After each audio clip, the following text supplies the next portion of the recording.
aktív nám prechádzal priamo do chrupavky a beauty je krátky kolagén, ktorý nám prechádza priamo do pokožky. Čiže je to vlastne kolagén, ktorý je hlavne určený tým, ktorí majú problematickú pokožku, kde ten vlastne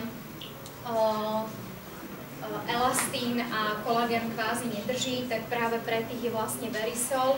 Je to hlavne teda pre dámy, ale dneska už ani páni nemajú problém sa starať o seba viacej. Čiže je to vlastne Verisol, ktorý ovplyvňuje vlastne metabolizmus elastínu, kolagénu práve v pokožke.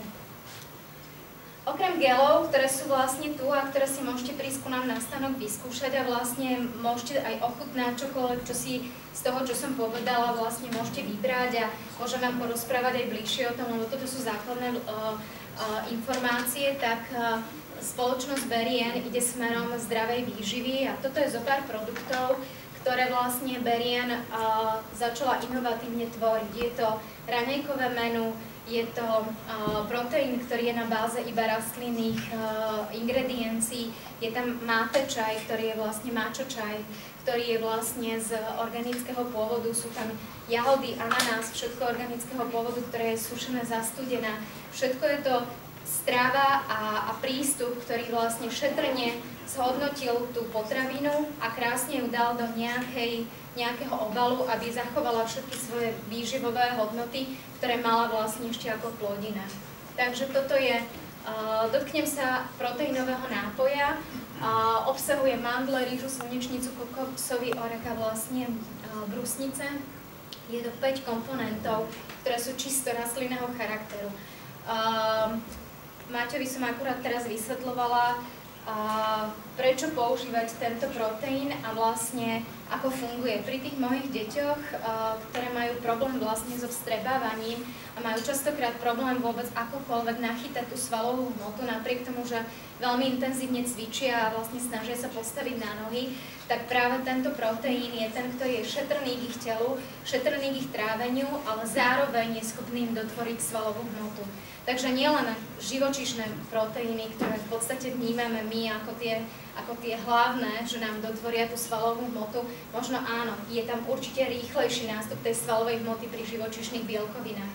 Ale pri rastlinných bielkovinách je to postupné, krásne budovanie a zdravé budovanie svalovej hmoty. Takže tento proteín môže sa použiť s akýmkoľvek vlastne s vodou, s akýmkoľvek rastlinným mliekom. Pravdepodobne kto nemôže ináč také s živočíšnym mliekom, klasickým a vlastne dá sa namiešať ako shake, prípadne sa dá kombinovať s rôznymi potravinami, ktoré sú vlastne v rámci Berien spoločnosti ešte k dispozícii.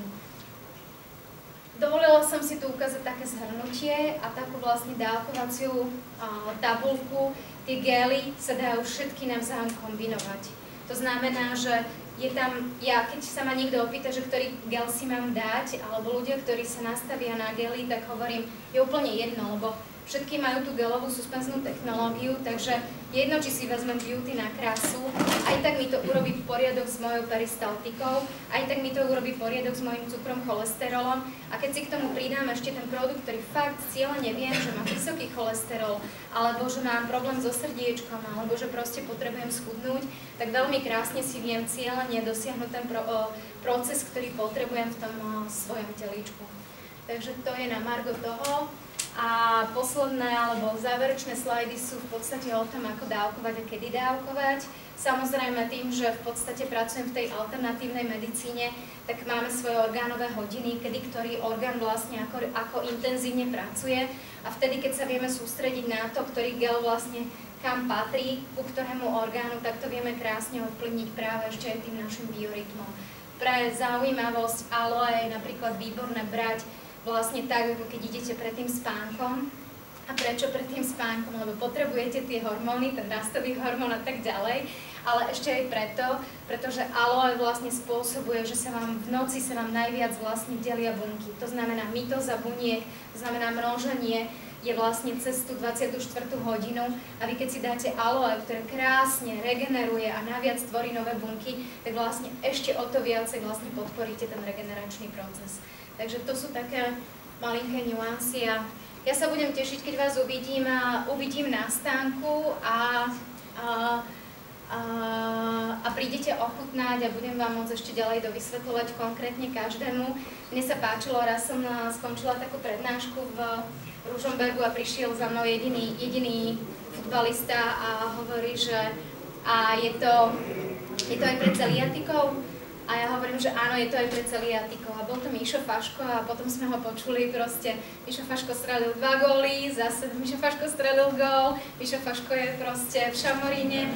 Tak to bolo len tak na margo toho, že niekedy aj základná malinká informácia a už človek vlastne vie, kam sa má posunúť a čo si má vybrať. Takže budem rada, keď prídete. A ešte posledná otázka. Všetko, kde si možno kúpiť produkty Berien, je to áno cez internet. V podstate je to o tom, že sme tu preto, aby sme urobili osvetu. Nie je to o tom, aby sme tu nám nejak robili sponzora alebo nejaké takéto veci. Je to o každom jednom z vás.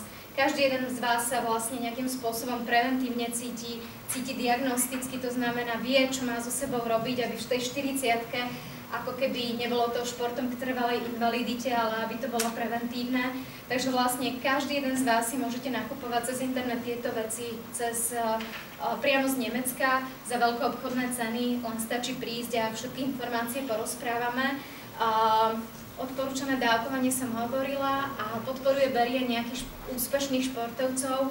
V podstate podporuje, ale je to zase na báze, že si to kupujú sami. Hej? Čiže môžem spomenúť mená, je ich už veľmi veľa, ale mená, ktoré môžem spomenúť je Matej Todt, od ktorého mám súhlas, Andrej Sekera z NHL, Saša Slavkovský z Dukly, Zuzka Žírková a Bára Špotáková z Dukly Praha. Takže to sú také 5 mien, ktoré vlastne môžem nejakým spôsobom vám tu takto dať do pléna, ale je ich samozrejme viacej, no sponzorské zmluvy nedovolia, takže to je asi tak všetko.